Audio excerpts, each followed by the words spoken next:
Oh, we done. We lost.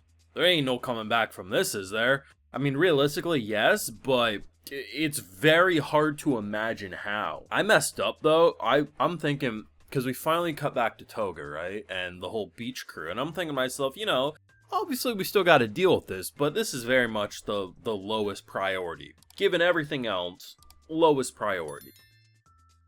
But leave it to Toga to not only be the biggest shit disturber at the start of this arc, because had she not thrown Deku away from where he was supposed to go, Shiggy would have lost within 5 to 10 minutes of this arc starting. And that isn't an exaggeration. We see what he's capable of now with his utility belt of quirks. And leave it to her to seemingly do the same thing at the end, because had she not unleashed infinite doubles, Deadman Sab Parade kamikaze BS, I really think we had a shot here. And now at this point, I don't think we do. Because don't they still have that Giga bitch still somewhere lurking? Like, they can still leash that giant boy on us. How do you win at this point? I literally have no theories at this point. I have said it since the damn beginning of this season, and I'm going to say it until probably the end of the season. This is the perfect endgame arc, because this truly feels like an impossible situation, and when characters get W's, you actually feel like they're earning it. But at this point, just bring back All Might. Like, we need whatever miracle we can get. Now, of course, I have those full live reactions over on Patreon. If you want to see my mind break in real time, I'm gonna be over there exclusively. One thing that was surprising, well, among a lot of things, but to be honest, I wasn't expecting Mike to be the one to almost stop Spinner. Like, he just kind of came in there, blasted once, and all those scales went off.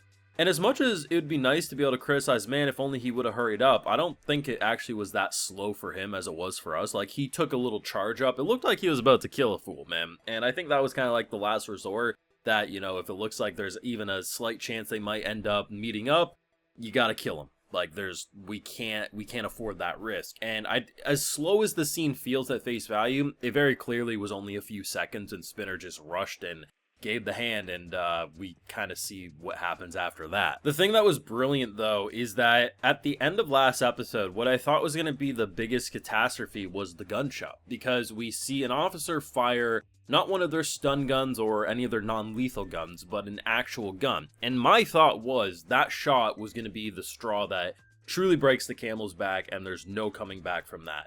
And instead, it actually doesn't really seem to do much, which, honestly, realistically, given all the commotion, it's entirely possible that would be true, especially if no one actually got shot in the head or anything like that.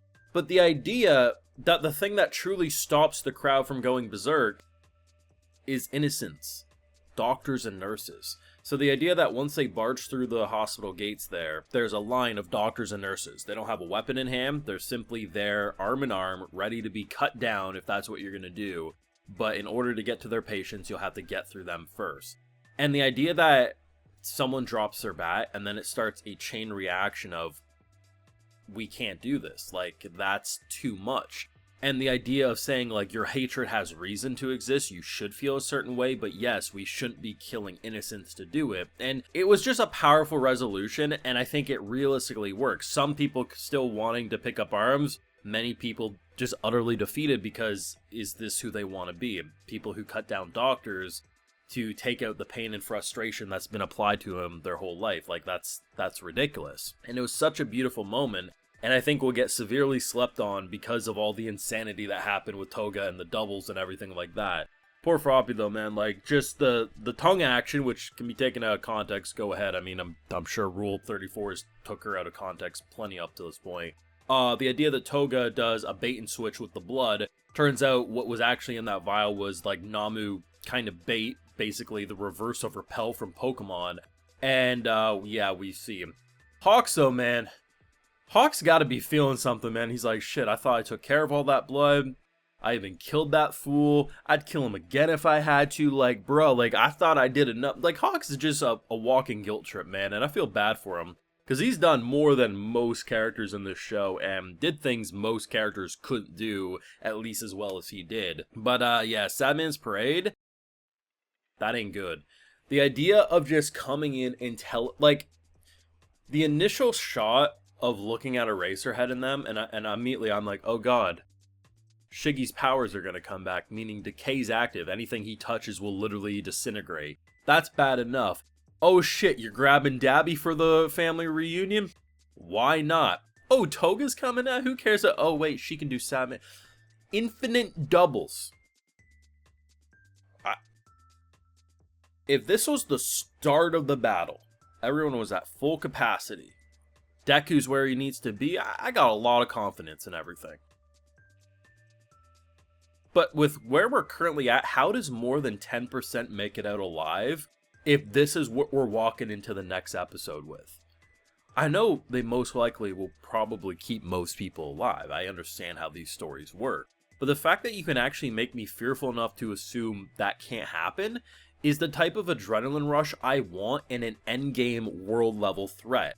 And honestly, people can say what they will about My Hero Man, but between season 6 and 7, literally the perfect endgame. And it's kind of crazy with how much so many of us were hyping up the Shigaraki fight from last season because of how cool it was. It was awesome. It really felt like, damn, if we don't win here, it's game over. Like, world's gonna end. And that seems not even like an appetizer. That seems like the breadsticks you get before your appetizers, given everything that's now happened over 15 episodes of this season. I'm loving this. I'm actually going to be so incredibly sad when we finally have to say goodbye for My Hero for good. I love it. I really do. I think they are nailing characterization. I think they're nailing themes that Battle Shonens don't usually touch upon. And I think usually when they do try to touch upon certain elements like this, it becomes a lot more surface level. And the fact that, you know, especially with the discrimination stuff, this isn't stuff that randomly popped up last episode. It's stuff that's been ingrained into the society and story of My Hero since the very beginning. It's just a lot of it was kind of said in passing and, you know, implied that, yeah, everyone's accepted, but in actuality, people still be dropping slurs and hateful comments about not liking Octopus and all this other stuff. And as we see from last episode, once you get to the countryside, the racism, the discrimination is quite alive and well as they beat literal kids to near death. Incredible stuff, heavy-hitting themes. We are completely boned. See how they get out of this one, but it ain't looking good. Let me know your thoughts and feelings down below. Be sure to leave a like if you enjoyed, subscribe if you're new around here, of course, ring that bell. And like I mentioned, we have those full live reactions over on Patreon. And hey, while you're over there, I'll also give you a video shout-out. Alright, so today we have Fabian, Toby, Trannugan, Devin Mitchell, Tony X, Spectra, Monsi7, Buanake, Monica Lazuria, Kyle Kolachuk, Hunter D. Lupin, and we also have Charlie Culling. So I appreciate the support, everyone. Please take care, and you all have a good one.